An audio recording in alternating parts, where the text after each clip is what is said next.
पिछली बार हमने समझा कि हमारा शरीर कैसी बेमिसाल रचना है,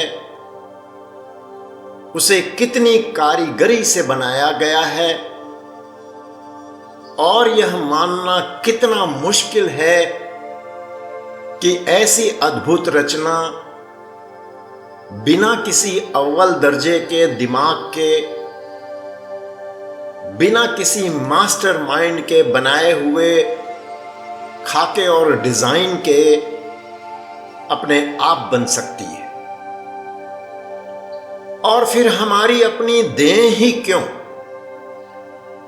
क्या इस पूरी की पूरी दुनिया के निर्माण के पीछे भी वैसा ही विज्ञान और वैसा ही आला दर्जे का दिमाग नहीं दिखाई देता?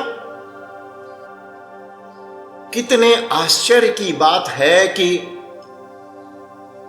जिस चंद्रमा और जिन दूसरे ग्रहों पर अपने अंतरिक्ष यान भेजने के लिए हमें अति उन्नत विज्ञान और अत्यंत जटिल गणनाओं की आवश्यकता है, जहां कुछ ही मिली सेकेंड की गलती सारे मिशन को फेल कर देती है, उन्हीं ग्रहों के खुद के बनने के पीछे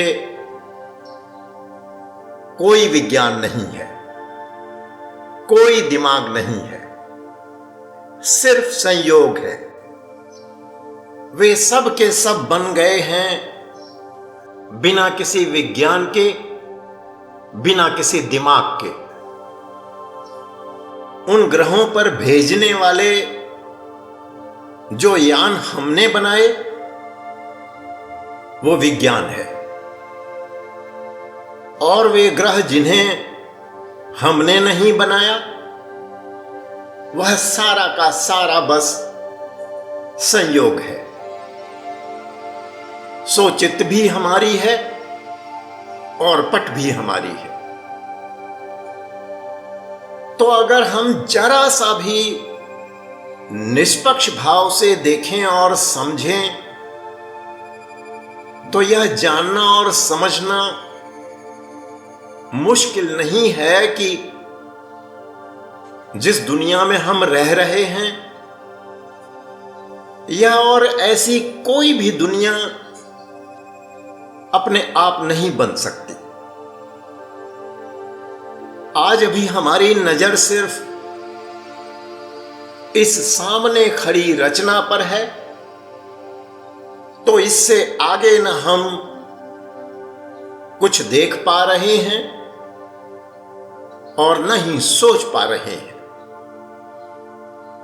और यही कारण है कि हम इस दुविधा में फंसे पड़े हैं कि क्या सच में इसको बनाने वाला कोई हो सकता है? लेकिन जिस दिन भी इस रचना को इस सवाल के साथ देखने की कोशिश करने लगेंगे कि क्या ऐसी अद्भुत रचना बिना किसी बेमिसाल दिमाग के बन सकती है, तो इसका जवाब पाना आसान हो जाएगा। लेकिन दुर्भाग्य यह है कि कोई रचना चाहे कितनी ही जटिल और उन्नत क्यों न हो, पर जैसे ही वह हमारी रोजमर्रा की जिंदगी का हिस्सा बन गई, जैसे ही हम उसके आदी हो गए, वह एक उपेक्षित, महत्वहीन, साधारण सी वस्तु बनकर रह जाती है। उसकी रचना के पीछे का सारा कौशल, सारा आश्चर्य वहीं खत्म हो जाता है। वह सिर्फ इस्तेमाल की वस्तु बनकर रह जाती है, आश्चर्य और कौशल की नहीं। आप अंदाजा भी नहीं लगा सकते कि जब पहली बार मोटर कार या हवाई जहाज बाजार में आई होंगी तो दुनिया कैसा महसूस कर रही होगी, इन आविष्कारों को कितना भव्य मान रही होगी और इन्हें कितने आश्चर्य से देख रही होगी। ठीक ऐसी ही अनुभूति रेडियो, टेलीफोन, टेलीविजन और सिनेमा के साथ हुई होगी। लेकिन आज क्या हम में से किसी को भी इनमें से किसी भी चीज का इस्तेमाल करते समय किसी भी तरह का कोई आश्चर्य होता है? आज तो रेडियो भूली बिसरी यादें बनकर रह गया है। टेलीविजन भी करीब करीब आउटडेटेड होने के कगार पर खड़ा है। तो अगर अद्भुत अन्वेषणों के साधारण सी वस्तु बन जाने की ट्रेजेडी या त्रासदी मोटर कार, हवाई जहाज, कंप्यूटर या मोबाइल फोन के साथ हो सकती है, तो हमारी इंसानी देह के साथ भी हो सकती है। हमारी इंसानी देह चाहे कितनी ही अद्भुत रचना क्यों न हो, लेकिन वह हमारे साथ हमारे रोजमर्रा के इस्तेमाल की वस्तु बन गई तो उसका आश्चर्य अपने आप ही खत्म हो गया। जब हम बच्चे होते हैं और हमारी यह देह हमारे लिए नई होती है, तो शायद हम अपनी इस देह की रचना से आश्चर्यचकित हो सकते हैं। लेकिन जैसे जैसे हम बड़े होते जाते हैं, हम उसके आदी होते जाते हैं, उसे हल्के में लेने लगते हैं। हम इंसानों की सोच कितनी दोगली है, यह इस बात से पता चलता है कि अंतरिक्ष के आदि अंत का तो आज भी हमें कुछ पता नहीं, पर चूंकि खोज खोज कर थक गए, इसलिए सिर्फ उसके लक्षणों भर को देखकर मान ले रहे हैं कि अंतरिक्ष अनंत है। लेकिन जब बात मानव शरीर की आती है, तो हम तो इस इंसानी देह का रोज पोस्टमार्टम कर रहे हैं। पोस्टमार्टम करते हुए उसको बनाने वाले के अद्भुत कौशल का चमत्कार रोज देख रहे हैं। पर अगर फिर भी हम उसके होने का प्रमाण ढूंढ रहे हैं कि अगर इस देह और इस दुनिया को बनाने वाला कोई है तो पहले वह खुद को साबित करे, तभी मानेंगे, तो इसके पीछे भी कोई वजह है। तो हमारी ऐसी सोच अपने आप ही नहीं हो गई, तो हमारी इस सोच को भी ऐसे ही बनाया गया है। सच तो यह है कि इस दुनिया को बनाने वाला तो कोई न कोई जरूर है। फर्क सिर्फ इतना ही है कि इस दुनिया को बनाकर उसने इस दुनिया से अपनी पहचान छिपा ली है। उसने इसे बनाया ही इस तरह है कि इस दुनिया में रहने वाले इस दुनिया और इसके सामानों का सुख और आनंद तो लें, लेकिन इसे बनाने वाले का उन्हें कुछ भी पता न चल सके। अपनी पहचान छिपा लेने का उसका मकसद शायद यह था कि अगर इस दुनिया में रहने वालों को इसके रचनाकार का पता हो जाता, तो फिर हम में से शायद ही किसी को उस रचनाकार को छोड़ इस सुख दुख की नगरी और इसके सामानों में रुचि रह जाती। इस तरह उसके लिए अपनी पहचान छिपा लेना ही शायद सबसे सही फैसला था। और इस तरह इस दुनिया को उसने ऐसा बनाया कि अमूमन सिर्फ वह व्यक्ति ही उसकी खोज में लग सके, वही उसे जान सके, वही उस तक पहुंचने के रास्ते की तलाश में लग सके,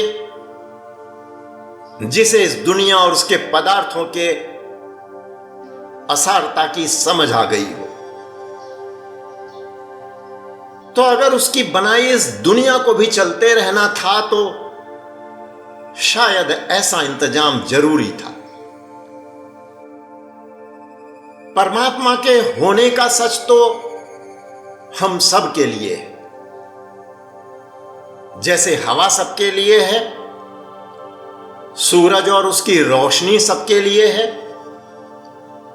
बरसात और उसका पानी सबके लिए है, पृथ्वी और अंतरिक्ष सबके लिए है, समुद्र और उसका जल सबके लिए है, ठीक उसी तरह रूहानियत और उसका भेद भी हम सब के लिए है। लेकिन इस सच को चाहे कितने ही तर्क संगत ढंग से क्यों न बयान किया जाए, पर इस सच पर भरोसा और विश्वास, इसके प्रति आकर्षण और खींच हम में से सिर्फ उसी में आ पाती है पहले से बयान की गई जीवन की जीती जागती रोज रोज की सच्चाइयां भी सिर्फ उसी के गले उतर पाती हैं जिसमें इस संसार और इसके पदार्थों से कहीं अधिक ऊंचे और महान उद्देश्य के खोज की चाह और चिंगारी छिपी हो। अन्यथा सब कुछ नजर के सामने होते हुए भी दिखाई नहीं देता। इंसान होने की हमारी यही सीमा है। हम अमूमन वही देख और समझ पाते हैं जिसे देखने और समझने की हमारे अंदर तैयारी होती है, जिसे जानने और समझने के लिए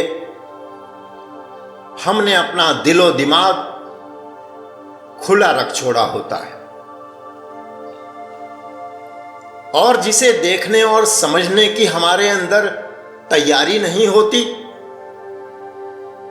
जिन चीजों के लिए हमने अपने मन मस्तिष्क का दरवाजा ही बंद करके रखा होता है,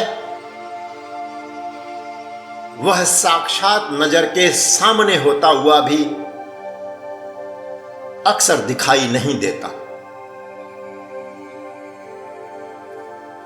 हम इंसानों को अपनी बुद्धि का बहुत गुमान है,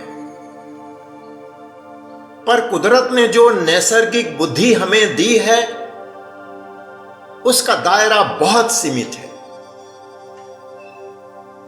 बुद्धि हमें सिर्फ अपने रोजमर्रा के कामकाज के लिए, अपने जीवन को ठीक से जी लेने लायक, सही गलत का फर्क समझने के लिए और अपनी मुश्किलों का हल तलाशने के लिए मिली है। आप इस बुद्धि का इस्तेमाल एक या एक से कुछ ज्यादा विषयों में महारत हासिल करने में जरूर कर सकते हैं, पर यह बुद्धि हमें कभी भी सर्वज्ञानी, सर्वज्ञाता या फिर सर्वकालीन संपूर्ण नहीं बनाती। आप कितने ही बुद्धिमान क्यों न हो, गलतियों की संभावना हमेशा बनी रहती है।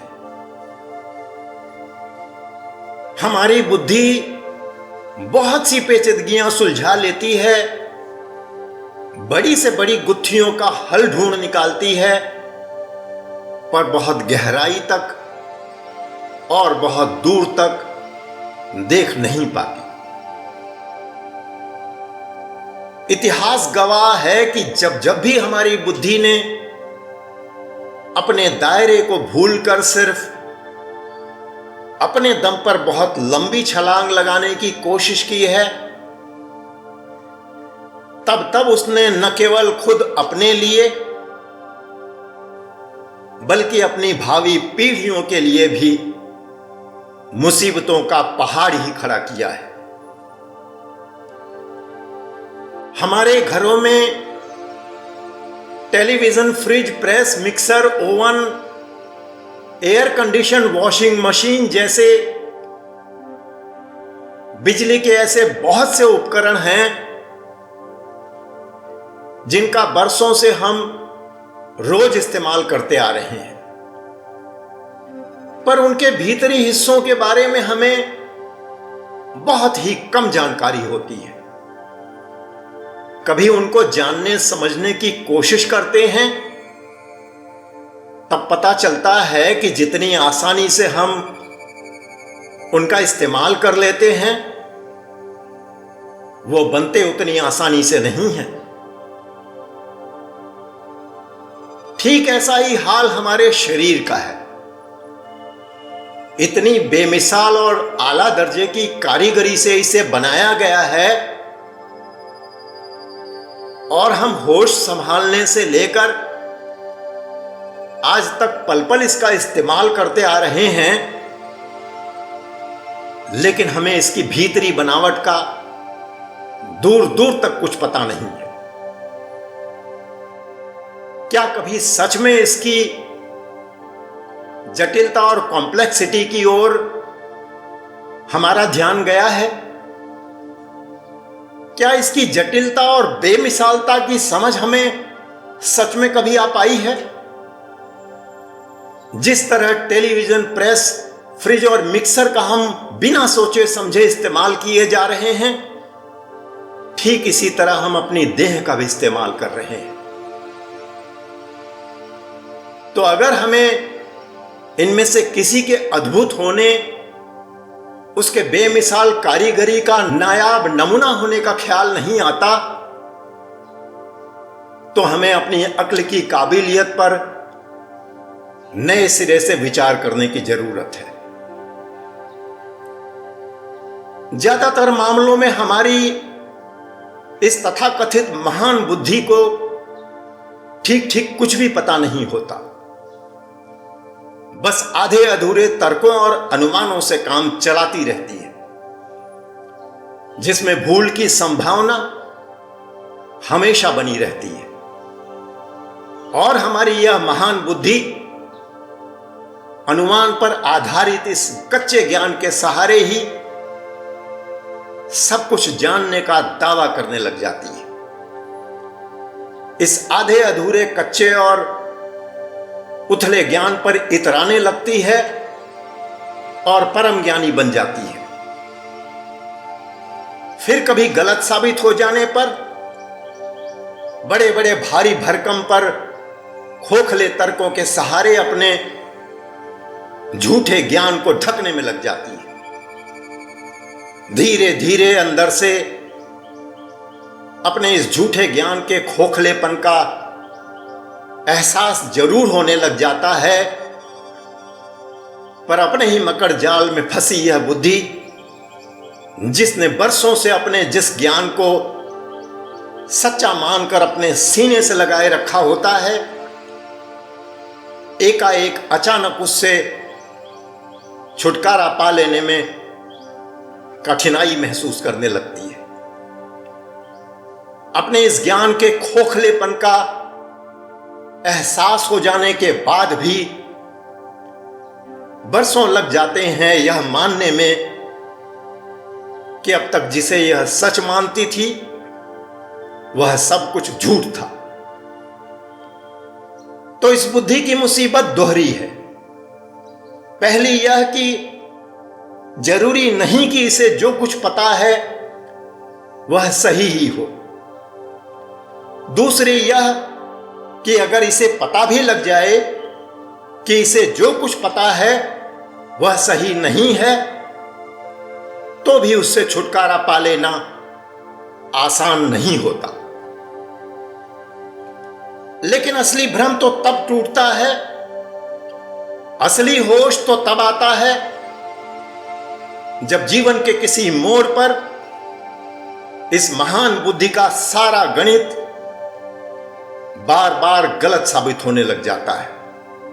बार बार फेल होने लगता है और तब हमें इसकी तुच्छता और इसकी दरिद्रता का एहसास होना शुरू होता है। तब पता चलता है कि इसकी हैसियत तो एक अंधे की लाठी से ज्यादा और कुछ भी नहीं थी। यह तो सिर्फ दुनिया का आम कारोबार करने के लिए मिली थी और दुर्भाग्यवश हम इसका इस्तेमाल सृष्टि का मालिक बनने में करने लग गए। अगली बार हम आध्यात्म के कुछ मूलभूत सिद्धांतों को ठीक से समझने की कोशिश करेंगे।